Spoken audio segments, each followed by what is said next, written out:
Bismillahirrahmanirrahim. Assalamualaikum warahmatullahi wabarakatuh. Rekan-rekan mahasiswa, pada kesempatan kali ini kita akan melanjutkan materi perilaku organisasi, yaitu konflik dan negosiasi. Rekan-rekan mahasiswa, kita ketahui bahwasanya dalam proses berorganisasi, berkehidupan dalam organisasi, kita tidak akan dapat lepas dari permasalahan yang menimbulkan adanya konflik. Kemudian dalam permasalahan dan adanya konflik itu tentu kita membutuhkan strategi-strategi mengatasi konflik dengan berbagai cara dan negosiasi-negosiasi supaya konflik dapat teratasi. Nah, rekan-rekan mahasiswa pasti sudah mengetahui bahwasanya sebenarnya konflik itu ada sebuah proses yang dimulai di mana satu pihak merasa bahwa pihak lain telah mempengaruhi secara negatif atau mungkin mempengaruhi secara negatif yang melibatkan pihak lain menjadi rugi atau merasa dirugikan. Nah, sehingga mungkin juga konflik itu ada di suatu titik, misalnya titik ini harusnya berjalan lurus on the track, tetapi ada satu atau dua orang yang menyeberang dari alur titik ini, sehingga terjadi perbedaan pandangan, sehingga terjadilah konflik. Nah, dalam organisasi itu ada bermacam-macam konflik yang dapat kita ketahui. Misalnya kita berperilaku tidak sesuai dengan tujuan organisasi.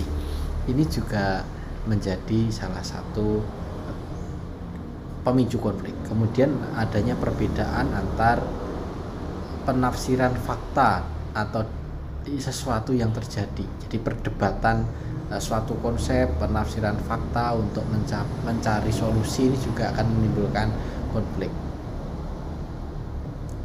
Atau mungkin terjadi ketidaksepakatan berdasarkan ekspektasi perilaku, sehingga misalnya kita berperilaku A menurut kita benar, tetapi menurut orang lain dalam satu organisasi perilaku itu menyakiti orang lain dan itu salah. Nah, itu juga menjadi salah satu pemicu konflik. Nah, dalam konflik ini nanti akan akan ada transisi dalam pemikiran konflik. Nah, konflik ini pandangan tradisional atau pandangan terdahulu menyatakan kalau ada konflik itu adalah sesuatu yang berbahaya dan harus dihindari karena nanti akan menyebabkan komunikasi yang tidak baik, kekurangan keterbukaan, kegagalan untuk menghadapi kebutuhan karyawan. Nah, ini nanti akan menjadikan hal-hal organisasi tidak dapat berkembang, dan ini menurut pemikiran tradisional ini berbahaya dan harus segera diselesaikan. Nah, ada lanjutan pandangan konflik menurut pandangan hubungan manusia tentang konflik, bahwa konflik adalah hasil alami dan tak terelakkan dalam kelompok manapun. Pasti dalam suatu organisasi akan terjadi konflik baik itu konflik yang kecil ataupun konflik yang besar, sehingga ini wajar terjadi dalam organisasi kalau ada konflik.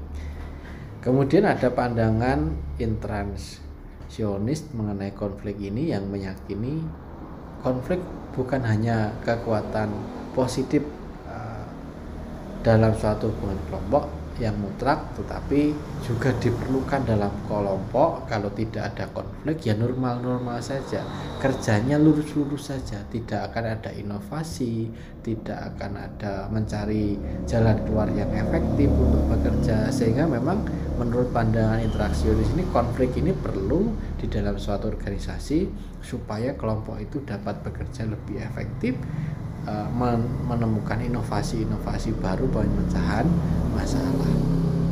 Nah, kalau kita melihat ada dua fungsional dalam konflik, yaitu konflik fungsional dan konflik disfungsional. Kalau konflik fungsional ini konflik yang mendukung tujuan kelompok meningkatkan kinerjanya. misalnya mengenai inovasi, ada perbedaan pandangan inovasi, saling mengisi kekurangan dan kelebihan masing-masing dalam berpendapat. Nah, ini menjadi konflik yang positif, tetapi ada juga bentuk konflik yang negatif, misalnya konflik disfungsional. Jadi ini konflik yang menghambat kinerja kelompok. Misalnya dalam anggota kelompok ada 1-2 orang yang tidak suka satu sama lain, yang saling menjatuhkan. Nah, itu akan menjadi konflik disfungsional yang akan bermuara pada konflik yang negatif. Nah, kalau kita lebih mendalami lagi jenis konflik itu yang lebih jauh, kita berbicara ada konflik tugas. Jadi konflik tugas itu adalah konflik atas konten dan tujuan pekerjaan. Jadi intinya konflik dalam penyelesaian tugas antara isi dari tugas itu dan tujuan pekerjaan, apakah selaras ya antara apa yang kita kerjakan dengan yang dimaksud dengan tujuan perusahaan. Itu adalah konflik tugas. Kemudian ada yang mengatakan ada lagi yaitu konflik hubungan. Jadi konflik hubungan ini adalah konflik berdasarkan hubungan interpersonal antar anggota kelompok. Nah, jadi ini juga akan menimbulkan suatu keterpurukan organisasi kalau konflik hubungan interpersonal dalam kelompok ini tidak dapat teratasi dengan baik. Lalu ada juga yang namanya konflik proses. Jadi konflik bagaimana tentang pekerjaan diselesaikan. Jadi dalam menyelesaikan pekerjaan tentunya kita berhadapan dengan orang lain. Nah, ketika menyelesaikan pekerjaan itu ada perbedaan pendapat mengenai bagaimana pekerjaan diselesaikan, lalu muncullah yang namanya konflik. Ini ada 5 proses konflik yang nanti kita akan bicarakan lebih lanjut. Ada langkah 1 sampai dengan langkah 5. Oke. Langkah 1 atau tahap 1 konflik itu adanya potensi oposisi atau ketidakcocokan. Nah, oposisi itu pandangan yang berlawan. Ya sama saja dengan ketidakcocokan.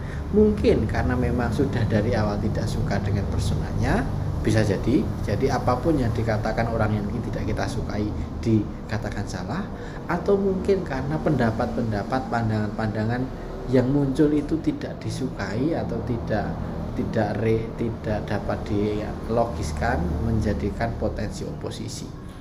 Nah, potensi oposisi atau ketidakcocokan ini timbul karena komunikasi yang tidak pas atau kesulitan semantik, kesulitan mengkomunikasikan, terjadinya kesalahpahaman, penerimaan informasi yang tidak sesuai, atau terjadi kebisingan dalam proses informasi. Jadi intinya komunikasinya tidak clear. Jadi ada komunikasi yang terhambat. Mungkin konsep kurang jelas sehingga menimbulkan keambiguan, atau bahasa yang diksi pemilihan kata ketika berkomunikasi kurang pas meskipun baik tapi menyakiti hati. Nah, itu juga menjadi pemicu konflik. Nah, kemudian dalam urutan struktur biasanya ini terjadi di ketika oposisi ketidakcocokan ini adalah ketika di struktur organisasi itu terjadi di ukuran atau spesialisasi pekerjaan.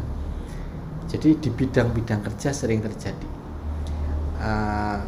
Oposisi ini juga timbul karena ketidakjelasan tugas bagian yang harus dikerjakan. Ada irisan-irisan tugas yang ambigu. Jadi antara bagian satu dengan bagian yang lain saling beririsan dan tidak ada tupoksi yang jelas, maka sering terjadi ketidakcocokan. Atau mungkin personal yang tidak cocok satu sama lain juga pasti bisa terjadi. Atau mungkin pemimpin yang gaya kepemimpinannya tidak bisa diterima oleh anggota kelompoknya sehingga menimbulkan konflik. Atau mungkin sistem penghargaan yang kurang baik, membedakan antara yang menang kalah, atau mungkin terjadi ketergantungan, saling ketergantungan kelompok. Kemarin ya titip nama saya katakan dalam perkuliahan sebelumnya, jadi ada satu kelompok itu yang lain hanya ngikut saja, yang bekerja sebagian. Ini juga akan menimbulkan konflik atau ketidakcocokan. Dari variabel pribadi ini mungkin karena pemahaman sistem nilai individu yang berbeda-beda, jadi pandangan individu yang berbeda-beda ini juga menjadikan potensi oposisi atau ketidakcocokan. Nah, yang kedua adalah tahap kognisi dan personalisasi. Ya, jadi ketika konflik yang dirasakan adalah ya sudah mulai dirasakan adanya kesadaran oleh satu pihak atau pihak lain akan adanya kondisi yang menciptakan peluang terjadi konflik, sudah mulai dirasakan.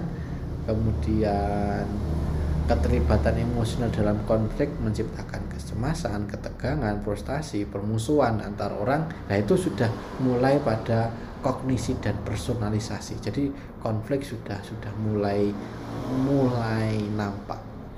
Definisi di sini sudah ada mungkin emosi, kemudian emosi negatif.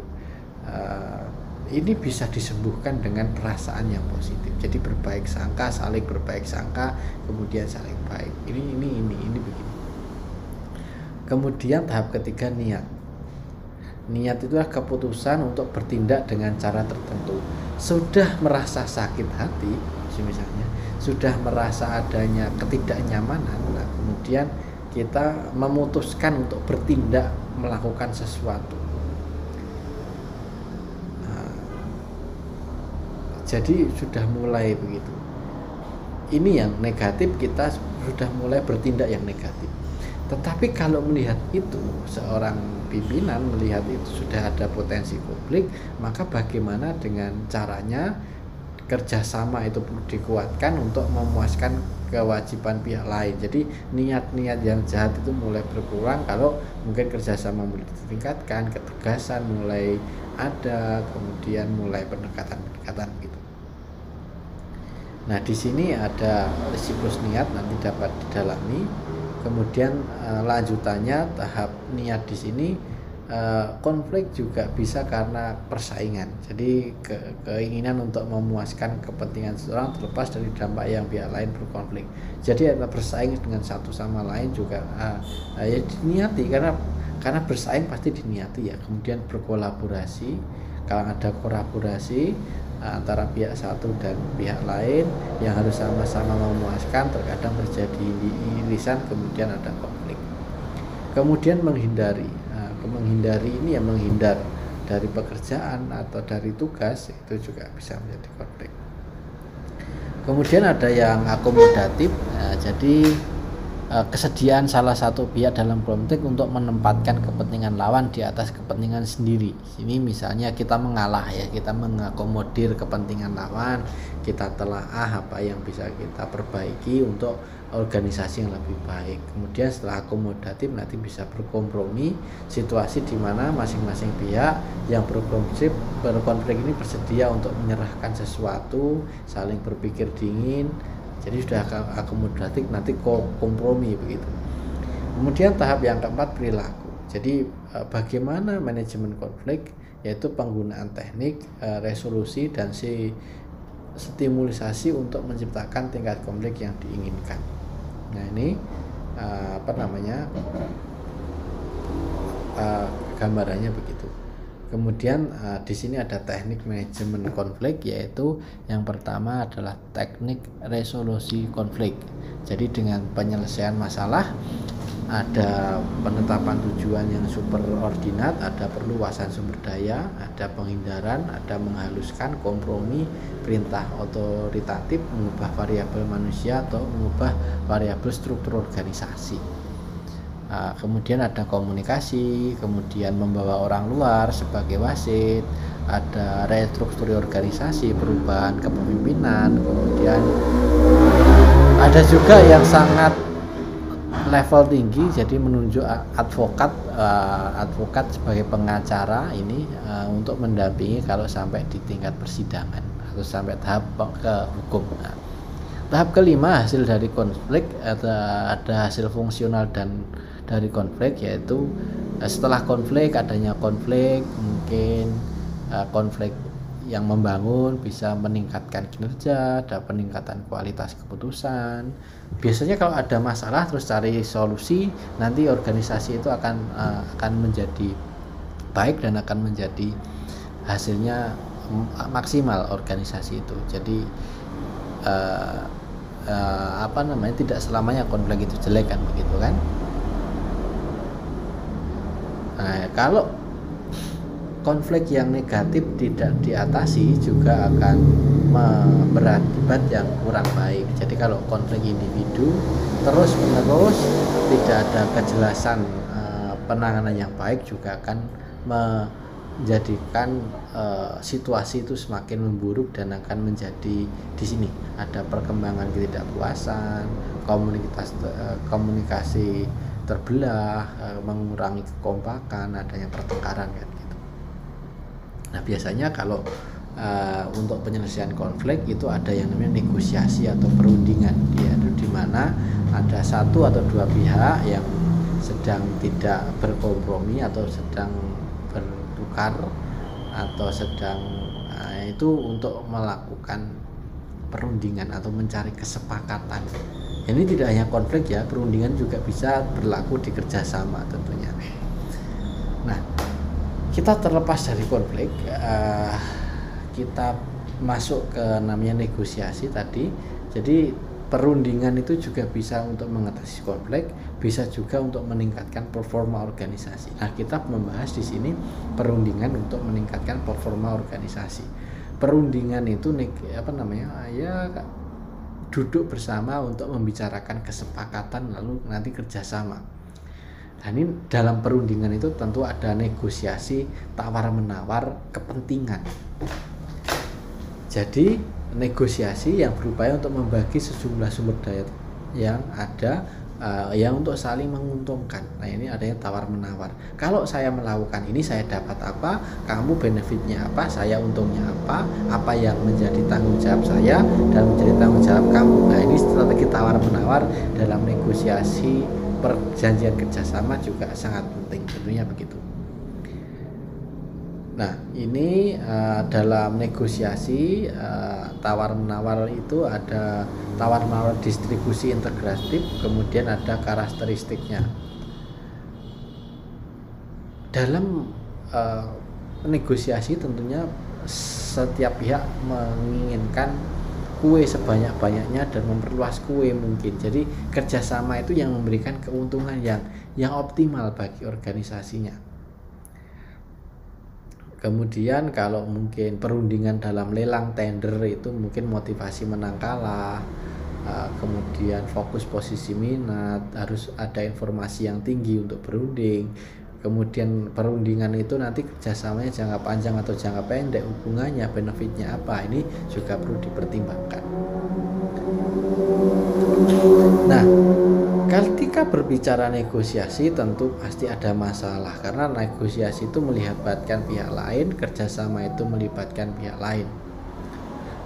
Seorang pemimpin yang saya katakan tadi dalam materi kepemimpinan harus memiliki keandalan dalam hal apa? Dalam hal negosiasi, dan juga harus andal dalam komunikasi interpersonal. Sifat pemimpin yang seperti ini dibutuhkan dalam negosiasi. Bagaimana suasana hati kita menghadapi klien itu akan mempengaruhi hasil negosiasi. Pastikan kita selalu tampil maksimal, komunikasi yang baik, auranya positif ketika nanti menghadapi klien supaya hasilnya maksimal. Nah, dalam perspektif gender ini juga ada perbedaan gender dalam negosiasi.